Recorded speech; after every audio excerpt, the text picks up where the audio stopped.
So I did my book and film on the movie and book Moneyball. It's the integration of statistics to win at baseball. Moneyball: The Art of Winning an Unfair Game. That's the book, and the movie is just called Moneyball. Michael Lewis wrote the book in 2003. Movie adaptation in 2011, starring Brad Pitt as Billy Bean and Jonah Hill as Paul D.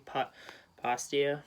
Written by Aaron Sorkin and directed by Bennett Miller. Attracted all age, baseball lovers, non-sports fans, and mathematicians equals roots for the underdog story. Characters portrayed are real-life players, managers, and owners.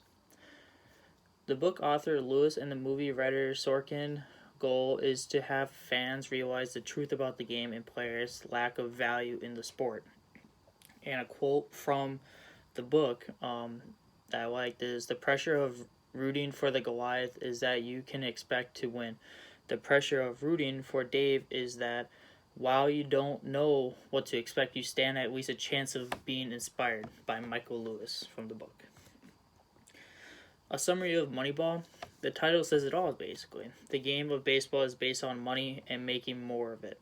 Players are pawned on the chess game of baseball. Billy Bean was a high school draft baseball player that realized he did not have what the scouts said he did. He loved the game and wanted to make his mark of a change on it. Billy Bean, the general manager for a low-budget team, Oakland A's, realized that he cannot compete with big-budget teams like the New York Yankees with traditional baseball mentality. He needs invitations, a new way of thinking about baseball, drafting, and the team assembly. He decides to hire a mathematician from Harvard, Paul D. Pastia, played by Jonah Hill, as his assistant, and applies that cybermetrics methods to drafting players and assembling a team with a small budget. Finding values in undervalued players. Like the true David and Goliath story, he won 20 games in a row and made other teams recognize the value in this untraditional thinking. The Oakland A's almost beat the high-budget traditional thinking teams, the Goliaths. Ironically, the New York Yankees tried to draft him for a lot of money, but he stayed with Oakland. He would not sell out and still believed that in Dave's in the world. The story is underdog winning and gives hope to everyone. Never giving up on his dream. The impossible is possible. What does undervalued players mean? Players being excluded from a draft due to basis on appearances, rumors, or a scout's feeling. These players were willing to play for less money, and teams were eager to trade them for another team. Prince Fielder, that played for the Brewers, was considered too fat. Kevin Youkilis, the Greek god of walks, not considered because he got on base from walks, not hits. David Justice was too old. Eric Chavez, not good enough despite having the same batting average as Alex Rodriguez. Jeremy Giambi was not serious about the game.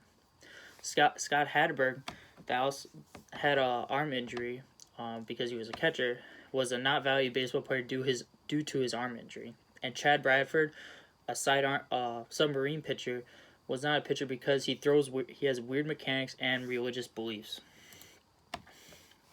What is cybermetrics? Math analysis. Recreating the egret to determine a player's worth on a team. The objective is evidence made proper by Bill James but created by Earnshaw Cook. Oakland A's Sandy Anderson first adopted his successor, Billy Bean, made popular. Traditional methods / views. All hitters were equal, no differences between singles, doubles, triples, or home runs, or the former batting average, or in other words, BA. No accounts on a player getting on base, walks, runs, hit by pitch, or steals. Personal bases allowed feelings about the player. And the hocus pocus, or the cybermetrics views, measuring a player's worth by on-base percentages, OBP, because runs create wins. Now, view is a hit for power rather than average or slugging average, which is SA. No personal basis based on performance numbers. And a cybermetric chart used today. So like there's a chemistry chart that people use in chemistry or science. Now with a cybermetric chart, they use basically that chart, but they add it with all like the baseball stats like strikes, ERA, earned runs, batting average. It's all in the chart. And the calculations used in game reviews by managers are like game score like developed by Bill James. Started with 50 points, add 1 for each out recorded, so 3 points for every complete innings pitched. Add 2 points for each inning completed after the fourth, and add 1 point for each strikeout. Subtract 2 for each hit allowed. Subtract 4 points for each earned run allowed. Subtract 2 points for each unearned run allowed. Subtract 1 for each walk. Why does the story appeal to people? It gives hope to people. It allows people to believe that the underdog can and will win.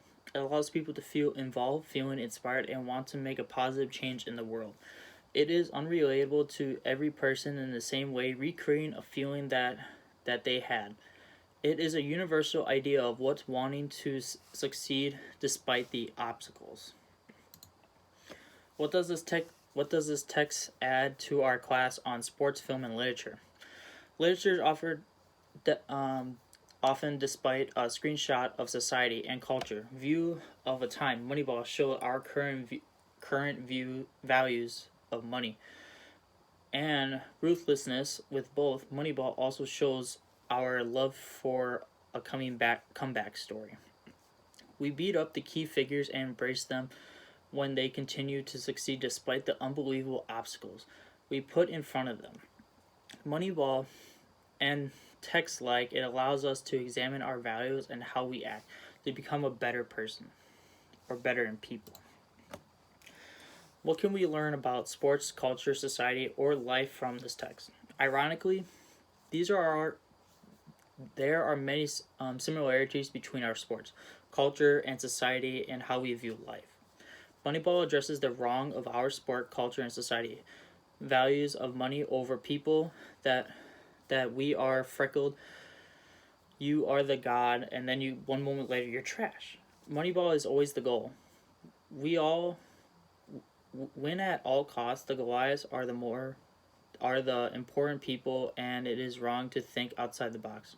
Consider the path of Billy Bean from the Goliath to Dave to Goliath.